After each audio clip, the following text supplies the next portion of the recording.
नमस्ते अस्तु भगवन् विश्वेश्वराय महादेवाय त्रयम्बकाय त्रिपुरान्तकाय त्रिकाग्निकालाय कालाग्निरुद्राय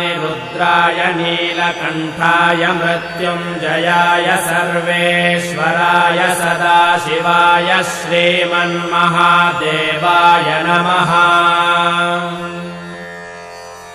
नमो हिरण्यबाहवे सेनान्ये दिशां च पतये नमो नमो वृक्षेभ्यो हरिकेशेभ्यः पशूनां पतये नमो नमः सस्पिञ्जराय द्विषीमते पथीनां पतये नमो नमो बभ्रुषाय विव्याधिनेन्नानां